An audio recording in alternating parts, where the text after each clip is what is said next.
Hey everyone, this is Hope from Pros Before Bros, and I am coming at you with a second book haul. Before you guys start scrutinizing me because I already gave you a book haul, it was from Murphy's. This is a mini haul, so to speak, and this is stuff that I received or bought myself the last. Hey everyone, this is Hope from Pros Before Bros, and I am coming in with the second book haul of the evening. And actually, I'm not counting it for this particular month because some of it is stuff that I got a few weeks ago when it was still September.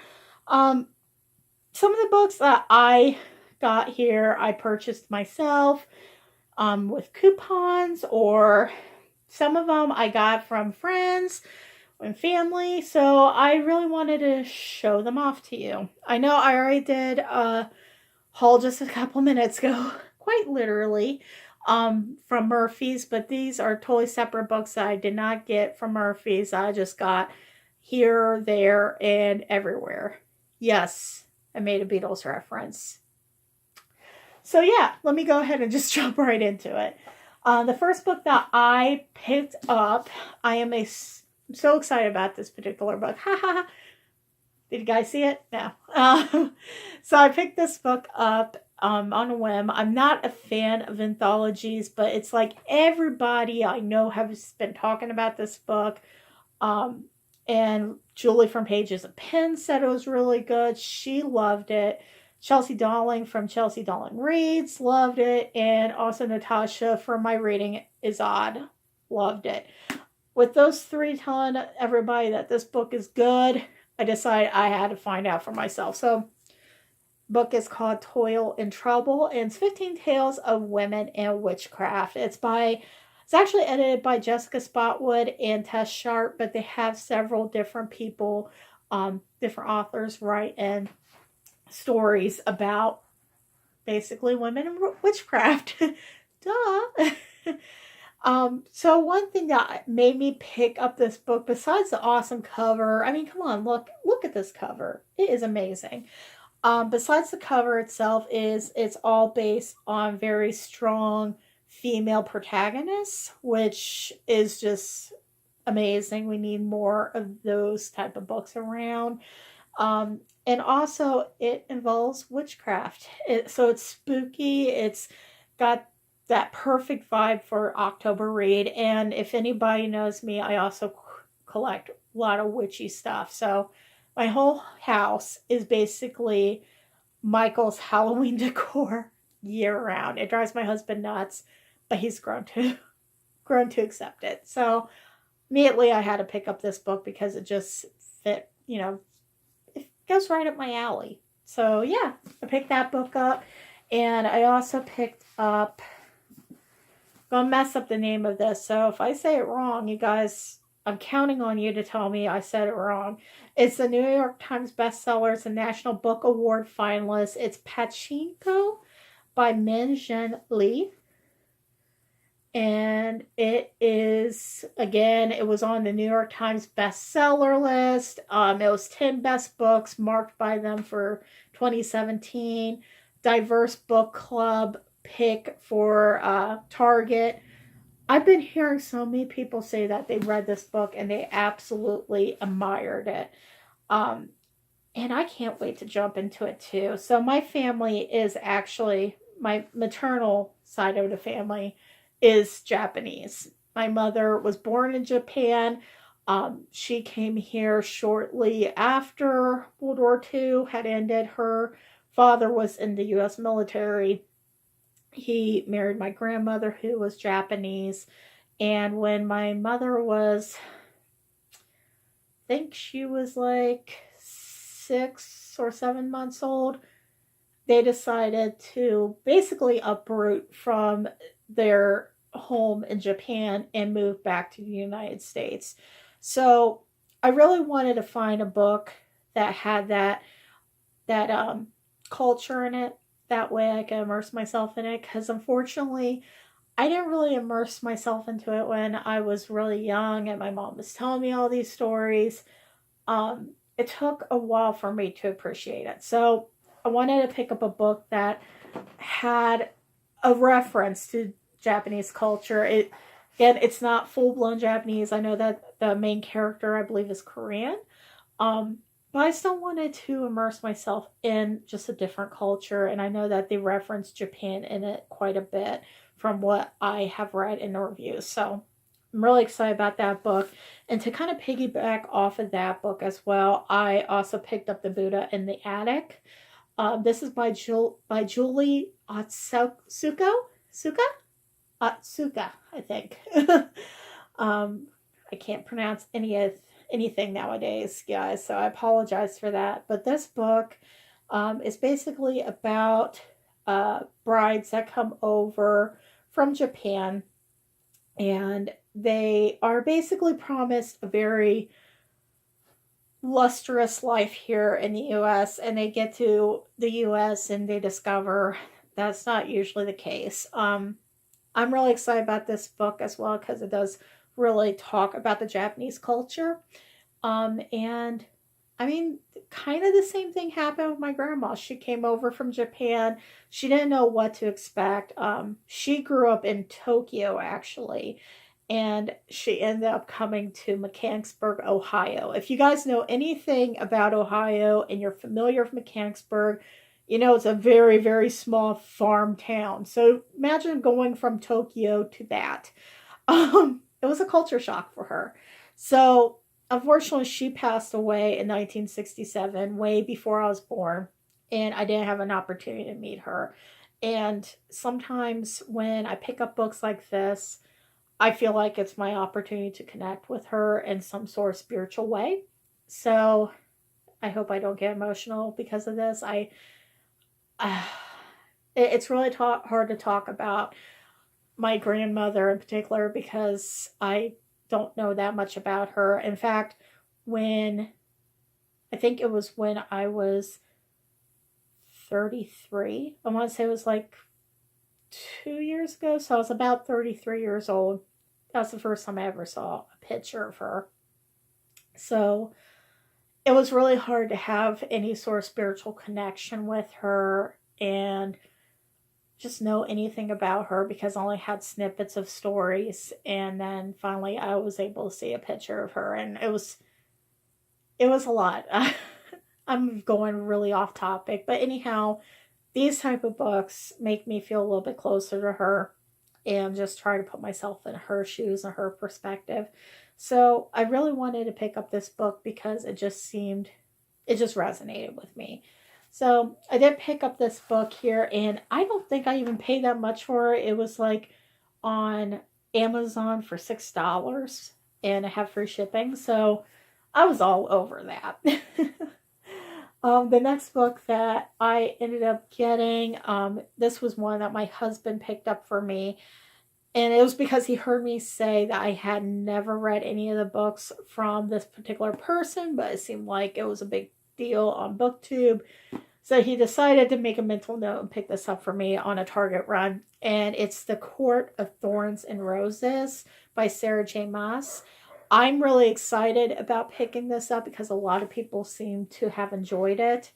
Um, I did actually order two of the other books, Court of Mist and Fury and Court of Wings and Ruin.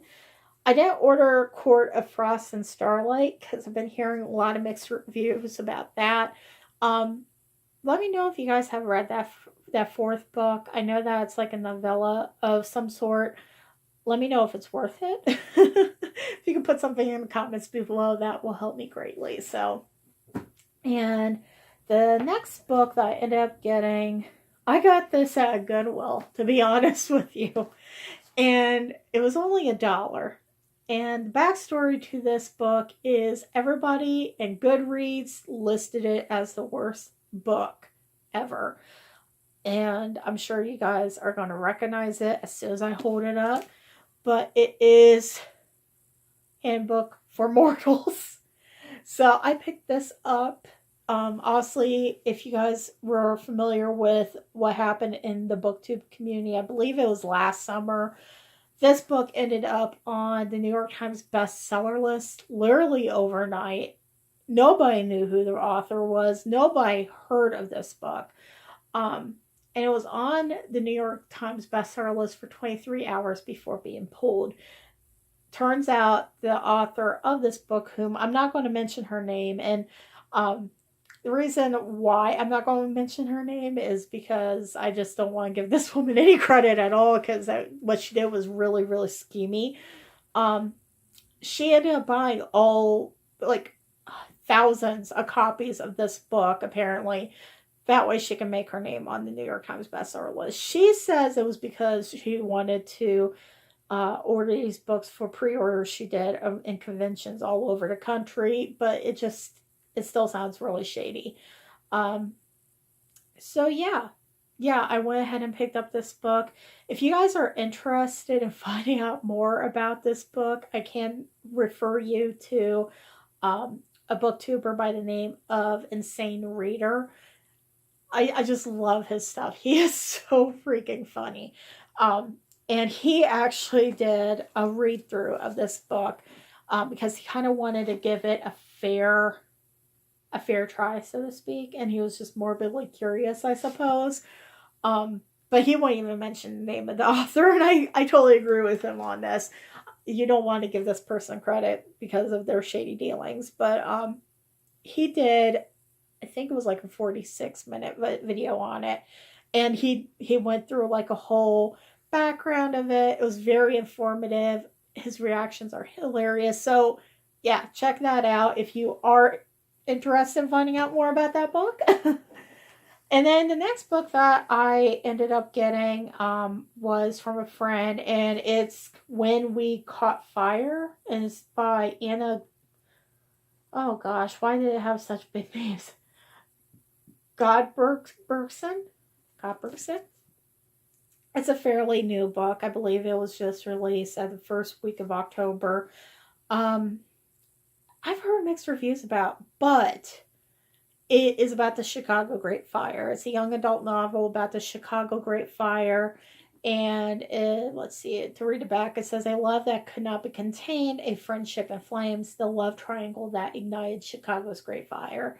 It's an epic reads book, and I am just curious about it. I believe my friend heard me say something about this book, and they decided to make a mental note and get it for me when it came out. I'm a big fan of anything historical, especially anything historical with Chicago. So, this being a fiction book based on the Chicago fire is pretty compelling. Can't wait to read this one. And then the next 3 books that I got, I bought myself. And I bought these with some coupons. And then one of them is actually used that I bought on Amazon. First one is Stephen King and Owen King's Sleeping Beauties, which, as you can tell, this book is a chunk. It's going to take me some time to get through it. I've been on a huge kick with Stephen King for the last month now, and I think a lot of it has to do with Natasha from My Rating Is Odd. If she happens to be watching this is all your fault. But it's okay. I'm still your loyal subscriber. Anyhow, I ended up picking up a bunch of Stephen King because she was actually reading some Stephen King novels throughout Contemporary-thon, and I think a little bit before that. And every time she would read them, I thought, God, I really want to get back into Stephen King. So I used to read a lot of Stephen King when I was a teenager. You know, he was one of my favorite authors. He still is one of my favorite authors. Then I just kind of dropped out of that phase and stopped reading that kind of stuff. Not for the fact that the content is not there. It's amazing content. I don't know, I stopped doing enjoyable reading until just recently. And I decided I was going to put my foot down and actually read things that I liked. So I ended up picking up a few Stephen King books. But this one I picked up in particular because it just sounds like the premise is just perfect for the political setting that we're in right now with women. So basically, these women in the future fall into like a comatose state, and nobody can figure out what's going on with them. So I haven't read too much details about this book because you guys know me. I like the element of surprise, but it just seems like it would resonate with the current times that we're in right now. Now, with my booktube channel, I've always said that I will not talk political on that, so I'm just going to leave it at that. But yeah, I picked this up at, I think it was Amazon, and I think it was one of the, oh gosh, it was an independent seller. I can't remember what independent seller it was, but I got for like, it was like a cheap book. I think it was like $3 and then $3 shipping. So it was around $6. Super excited about that. The next two books I picked up by Stephen King are Cujo and Misery. And I picked up Cujo because this book I actually never read before. And it was because I was terrified to read it because I feel like I'm going to be emotionally distraught reading it. Natasha from My Reading Is Odd convinced me to pick this book up after watching her progression through the book during Contemporary-thon. But she says it is one of those books that you see multiple perspectives. So you see the perspectives of the victims, and you see the perspective of Cujo, a dog that has been suffering through rabies and slowly but surely progressing into basically just delirium. So this book is going to be a tough read because I love pets. I love dogs. I love animals of all kinds. So reading a book about animal suffering is always going to be a difficult obstacle for me. But the way that she talked about it, it was compelling. I had to pick it up. So picked up a copy of that. And then I also picked up a copy of Misery. And the reason why I picked up Misery is one, it was one of my favorite books when I was a teenager. Really, really creepy, cabin fever sort of vibe. And of course, you're stuck with a crazy woman. That just makes it even, more interesting. But the reason why I picked it up is also the Arnoff Center here in Cincinnati that actually does the performing arts for a majority of Cincinnati is doing a play based on Misery. And it just reminded me of how much I really enjoyed this book. So picked up a bigger copy. I used to have a mass market copy of it, but the print is so small, I can't hardly read it anymore. So yeah, went ahead and got a larger copy. Oh gosh, I got hiccups again, you guys. You need to stop. And I got 3 more books here that I picked up, and I actually picked these up today when I was running all my errands. I went to Joseph Beth, and I picked up Dry, which is by Neal Shusterman and Gerald Shusterman. This book sounds really, really apocalyptic. There we go. And it's about a world where basically the water runs completely dry and there's no water left. The synopsis that I had read about reminded me a lot of the Twilight Zone. If you guys remember the old school Twilight Zones that they usually play on Sci-Fi during July 4th and other holidays. I'm trying to think of what the episode is called. I can't remember what the episode's called. It's the episode where all these friends and family members are at a dinner party for a doctor, and it's during the Cold War, and there's like a test alert that is issued, but they don't make sure that everybody knows it's a test, and they're saying that a bomb's going to be dropped. And it turns out that this house also has a fallout shelter, and you just see the evil in everybody. I can't really describe it. Like, everybody's trying to get in this fallout shelter, and everything horrible that you can imagine is brought up in reasons why, so and so can't go into fallout shelter. It could be race, it could be class. One person was Jewish, and somebody made the comment, well, this person shouldn't get the special attention because they're Jewish and they get everything and they're selfish. And if you guys recall, a lot of the Twilight Zones were filmed in like the early 60s. So it was right after that period of World War II. And the stereotypes were still fresh. I mean, it was still there. So when I read this, it just gave me that vibe. When I read the synopsis, it gave me the vibe of just the ugly in people. So it talks about what this particular neighborhood does um, in fear and in desperation to each other when the water runs out. So that's why I picked that up. I also picked up a book called Odd One Out by Nick Stone. This was released last Tuesday, and it was actually one of the writers, I believe.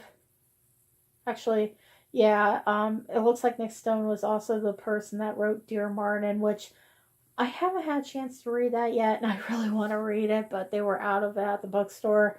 So I went ahead and picked this up, but it's basically about a relationship, a love triangle, and just trying to navigate life, you know? So I really am excited about reading that. That I read like probably the first 3 pages online because I had a sample reading I could do, and the writing is just really, it's compelling. So pick that up.